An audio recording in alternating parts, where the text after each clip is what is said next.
Welcome to Soul-Led Creative Women, the podcast for heart-centered creative women who are ready to reclaim their spark and live with deeper meaning, authenticity, and soul.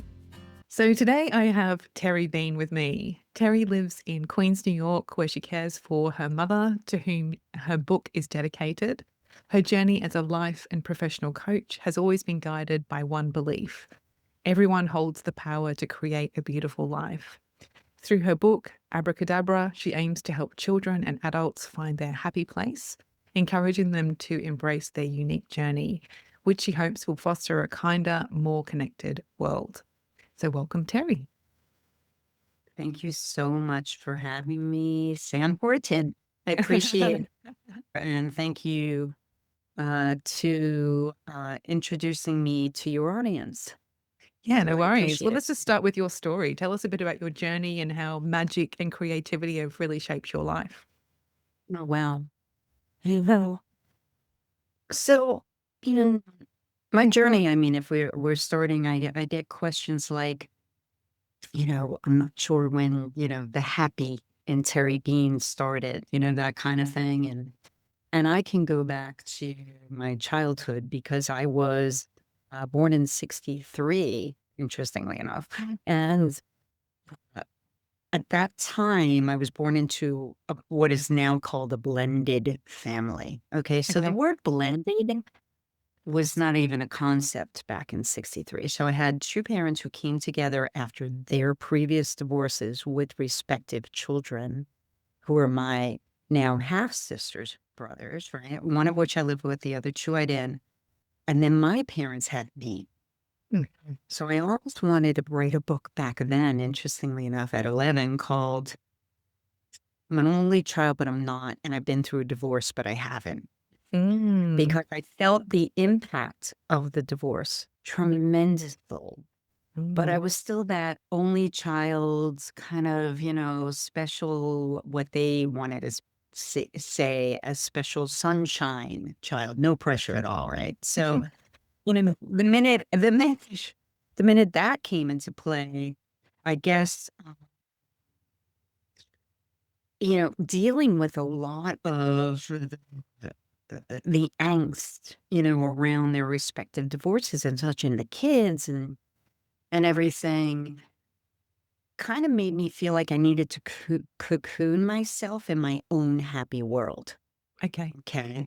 So, and that is interesting because when people open up the book, they'll see that. They'll see where a child's kind of running from her house where her parents were arguing. I mean, Mm. many of us have experienced that, right? So, and she runs down to her favorite spot by the lake, and what does she see? She sees her image. And her image becomes her sage that starts talking to her about the Mm. power within her. Well, what I would do, Sam, is I'd run out of the elevator and I go because I lived in a building in Queens, New York. And when I stepped out, I never knew what I was going to get. And quite often it was screaming that I heard. And all I wanted to do was run into my room and create Terry's little happy space. And then I became a big mediator in my family where I tried to use levity and just laughter, just kind of bring people together Mm. because that's all I wanted. All I wanted is that kind of love and acceptance for everybody. And the other part of my bio, which is really interesting, is in fourth grade, my teacher back then, Mrs. Liebert, you're always amazed, right, when you remember these names. Mrs. Liebert tapped me to be the lead in play about Mother Nature. And so I was Mother Nature and I come on the stage and it is a messy, polluted world, and I'm a mess. And at the end of the play, I'm in this beautiful little, dress with rose colored glasses. And as I like to say, those glasses have not come off too much. Okay. So I really see the world with everything, even that's going on. And there's a lot. And that's Mm. why I believe that Abracadabra's timing is quite poignant. But I truly see the glass full. And you use this word magic, right, to express the transformation that you believe is possible for people. So tell us about what that word magic really means to you and why it's become so That's- powerful in your work. Yeah, that's so interesting. So, yeah, first of all, I mean, magical beings. And I mean, growing up with a name like Bean is just way too much, guys. Yeah, really, it's really. Uh, yet, it's the magic within us. So I believe that all of us have what I like to call a wizard inside of us. And that's Okay. what I teach the children. And the wizard is a magical figure, right? So it's the magic that's within us that we can tap into and base many of our decisions on how that wizard is feeling. So once we are able to teach children, who, by the way, are probably one of the least empowered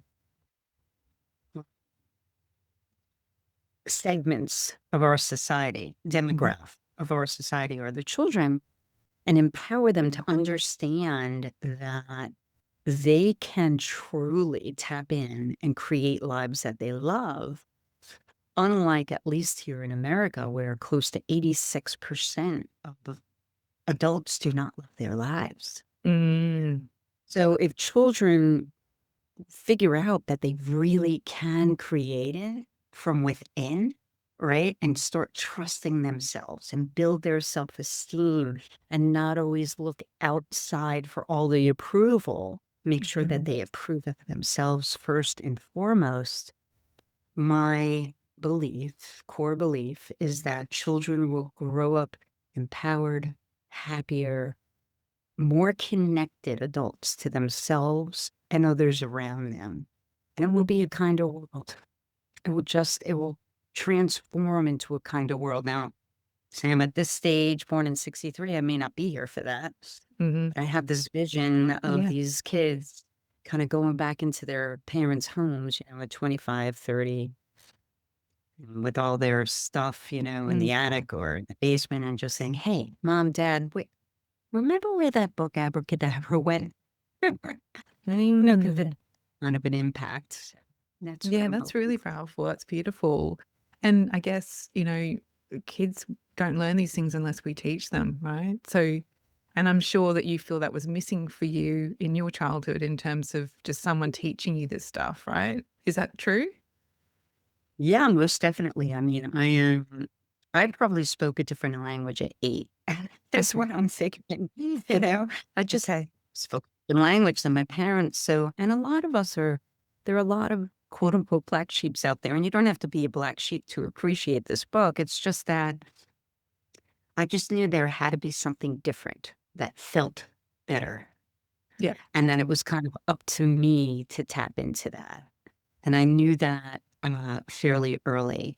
And yeah, I have, family that still could call this whatever they want, psychobabble. I mean, this is yet we're learning more and more how science and spirituality is coming together closer and Mhm. closer, and how our minds are so, so powerful. Yeah. And somehow that secret Mhm. was taken away from us, Yeah. honestly. So I'm looking to not reinvent it. I'm just No. looking to create that outlet to recognize it again Mm. and truly practice it and start practicing it way earlier.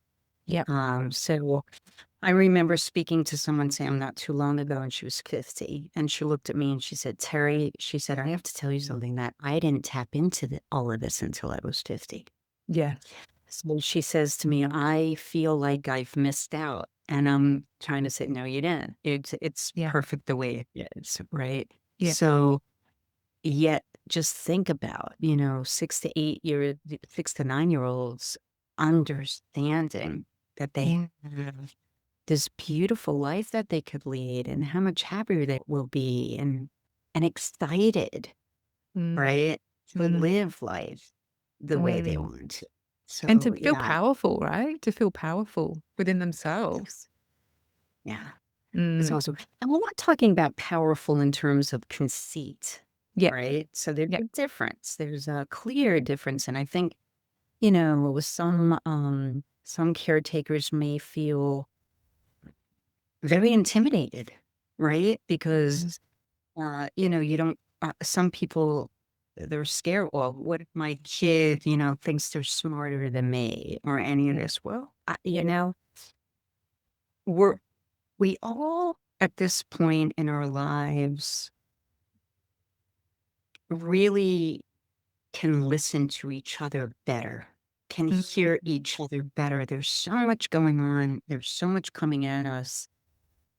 The internet, the technologies, the social media, all of this has actually really hurt us in many ways. I'm not saying it's all bad.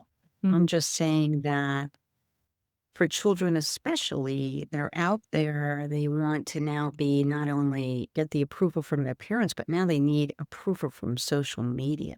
Yeah. So what that's done, it's all of a sudden they're looking to build their self-esteem on a farce. I mean, it's really Mm. basically a farce. So, to be able to hand them a little bit of a roadmap by Mm. empowering them is the type of tool that I'm giving them. Mhm. Yeah. So powerful. So how does this, magic in life then, how does it relate to creativity? And can you have one Right. without the other? Well, that's really an interesting question, right? Mm. So, if I'm hearing you right, you're saying, can you be powerful and not creative, or can you be creative and not powerful, or powerful and Yeah. chicken, egg, chicken, whatever they want. So, um,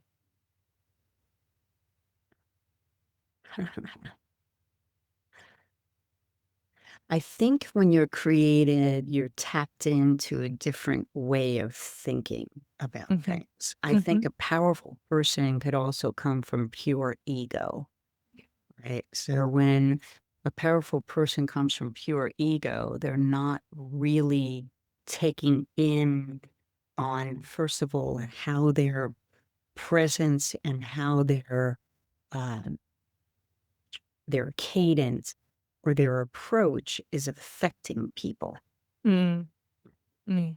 I think creative people are a little bit more sensitive Mhm. to what's happening around them.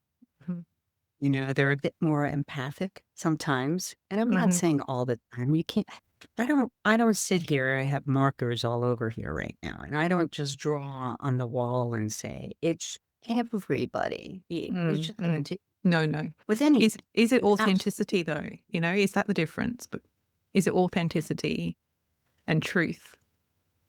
absolutely. You get that. But we all have our own truths.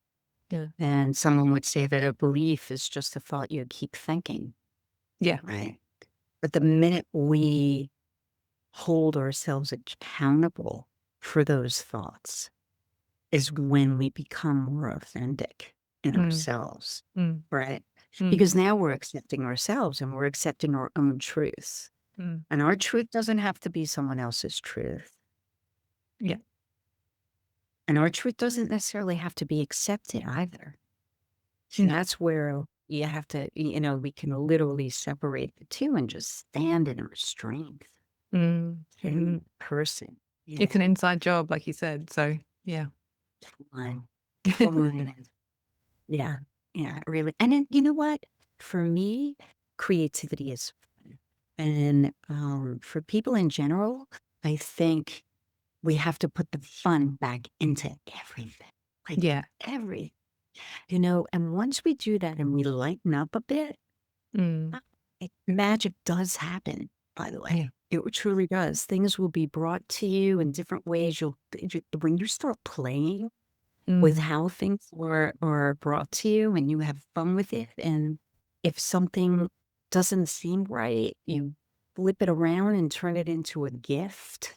Yeah. Because pretty much most things are gifts that are presented to us by higher powers. And it's fantastic. And when you play with it more and more comes to you.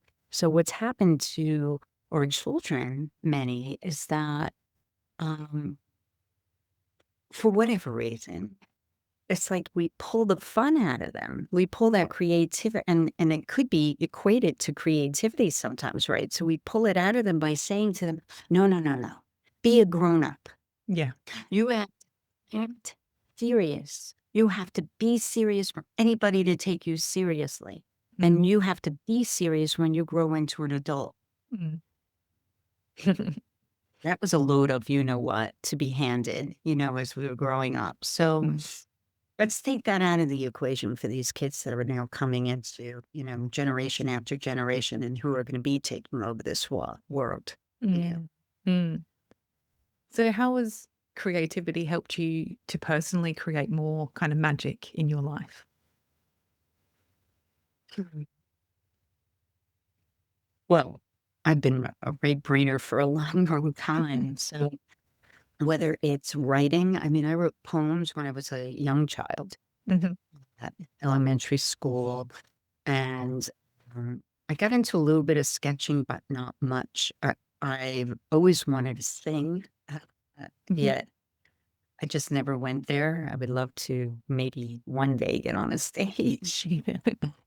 I also created bookmarks, interestingly enough. They're called beautifully beaded bookmarks, and they're lovely. And I had a true passion behind that because it was so personalized for people. So it was very mission oriented. Once I understood what that person enjoyed and liked, I Okay. customized that bookmark, and it just made me so, it so fulfilled me in such a way. And I think that when you can choose whether it's a hobby or something to focus on that is creative, it's Mhm. extremely fulfilling, Mhm. especially if there are other people who enjoy it and have fun with it too. This book, Abracadabra, was written 14 years ago, over 14 years ago, which is Okay. amazing, right? Mm. So there are a lot of people who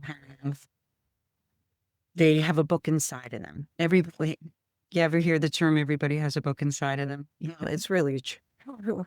Now, I've had a few, but this is my first children's book. Now, what's interesting is when I wrote this book, I was surrounded by people who were a bit cynical.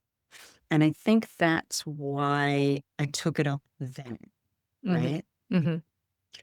What a friend noticed in my communication about my childhood and the elevator story and all of that Mhm. is that, "Terry, abracadabra is actually you." And I Mm. said, like, I never, like, I didn't, and then I kind of said, "Oh, kind of is, I guess, right?" In a way, Yep. one of the mantras that I have in my book, I have a couple of different places where parents and teachers can use it as a springboard of learning Mhm. to a child. Because again, a child doesn't understand what a mantra is, a child doesn't understand what affirmations are. But as soon as we get them into the mindset that that will help them create a better environment for themselves and a better world and all of this, they'll start to practice these things over and over again. Yeah. So I've decided to take the children's books illustrations into a coloring book, Mhm. and then there are 2 exercises in the back of that coloring book that can really help them dream and create some powerful days ahead. Yeah. So, I mean, the book is kind of a tool in itself, but what are your favorite tools that you use when you're supporting other people to cultivate more magic in their lives? What are your favorite go-tos? So, gratitude we talk about all the time, right? In Mhm. this space. Mhm. So gratitude is really big. But before you get to gratitude, you also have to forgive yourself because I think a lot of um, people have not forgiven their inner child and Mhm. also apologized to their inner child, for Mhm. kind of forgetting about her or he. And that's something I share with clients of mine, as well as giving them the tools, the gratitude, in the morning when you wake up, like literally knowing that when you go to sleep, you're basically waking up to almost the same vibration as the night before. So make sure you go to sleep thinking, just give it one positive thought about your day. Go through your day, find the joy in the day, a couple of pieces of joy in the day. Review that, smile to yourself. Smiling is huge. Yeah. It's laughter is just unbelievable. I always call them little orphans that are running around my body. And I mean, it's endorphin. Just, it feels so good, right? To smile and laugh. And, but go to sleep in that kind of happy space and wake up in the morning. And the minute you hit the ground and you say, thank you with your feet, you, and then start before you pick up that phone. And I am at fault at this all the time. Before you pick up the phone and start going through the emails or the texts or whatever, just again, face it down. And how do you want to intend your day?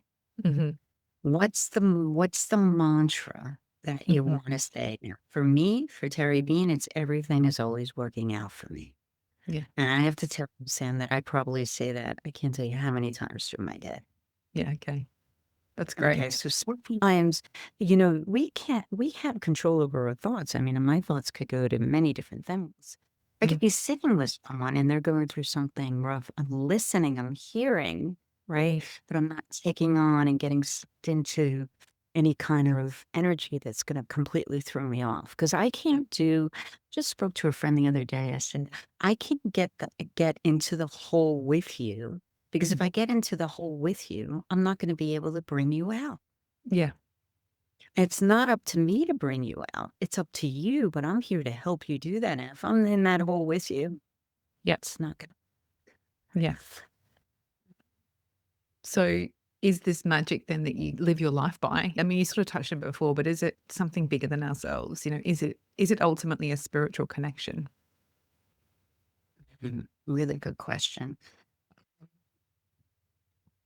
I think it's not only a spiritual connection. So it's not, uh, it's sacred. Yes. But it's the relationship we have with ourselves, right? So if you consider that source, so to speak, is within us, within every single one of us, then it's truly our connection to ourselves and our own source. Yeah. Source as a whole, whether you want to call it God or universe or anything, and I've named it everything. So whatever the power is that's around us, it's all energy and it's all vibrating in a certain way where you can manifest some extraordinary things in your life. And that's having a core belief in knowing and truly knowing that everything will work out for you. Yeah. And oh my God, like I said before, if for some reason it doesn't, it goes off the course that you had envisioned, there's a gift in that. So one of my keys that I talk to people about, Sam, in terms of manifesting is it's really important not to hold on to whatever that goal is and be attached to that goal. Because if you're attached to that goal, the how to get there is going to be way too important. And then all of a sudden things will happen that are a little funky and your reaction to that, if that's negative, is going to pop you out and throw you off course. Totally. So as we all know, another thing, the joy is in the journey. Just keep that joy, keep that kind of positive momentum, fun, enjoying all the moments when you come upon. Most often when you're in this space, by the way, the people that don't belong in your space will just pop off. Yeah. They'll just pop off. They won't, they won't be around. Just keep in that space. And if someone comes in that is funky, so to say, whatever, just don't get into it with them. And definitely don't judge. Yeah. Everyone's on their Then own more journey. then more yourself. Yeah. I mean, the judging, I've come across so many people now, that are hard on themselves, just terribly hard on themselves. Mm, mm, mm.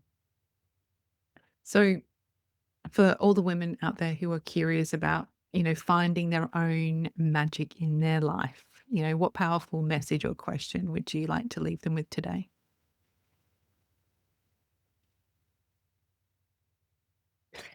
I like them all to ask themselves, what if? Just what if? And that blank, let them fill it in. Fill it in with whatever they know if they step into, they'd feel wonderful joy. Mm, Not judging it because they haven't done it yet. Not trying to figure it out, right? Just throwing it out there, because that in itself starts to ignite mm. small little flame that's inside of us. And then every day, just kind of say, what if? What if? And all of a sudden, they'll meet someone who will just press that button that much harder. And they'll say, you got to be kidding me. I was just thinking about this the other, and and it's just, synchronicity is what I love to call awesome, right? Mhm. Because you're in awe. You're Yeah. in complete awe when this Mm. stuff happens. It just makes it so much more fun. So yeah, the what if question. And the other thing I'd leave you with is focus on you. Mm. Focus on you. Mm. Not partner, not children. Always have time for yourself. Never feel guilty. You have Mm. to come first. You Well, really have to come. it's the only thing we really have control over, isn't it? Our decisions, actions, thoughts, whatever. Yeah. Yeah, exactly. Mm. Exactly. So, so good. I'm happy to speak with any of your, I know we're across the pond and and then some. But I'm here in New York. I'm happy to speak with anybody. They can find me at terrybeanauthor.com. Excellent. Thank you so much for chatting with me today, Terry. Loved our conversation. Thank you. I loved it too. Thank you, Sam. Thanks so much. Hey, Sam here. Thanks for listening to the end. If you love this episode, I would love to hear from you. Please send me a message on social media. You can find me on Instagram at Sam Horton Studio. For more episodes like this, please subscribe to my podcast, Soul-Led Creative Women, on your favourite platform. You'll find all the links at samhorton.co/podcast. The themes and tools explored in this episode feature in my new online program, Empowered Creative Soul. To find out more and join the waitlist for VIP perks when doors open, please visit samhorton.co. The direct link is in the show notes. Take care.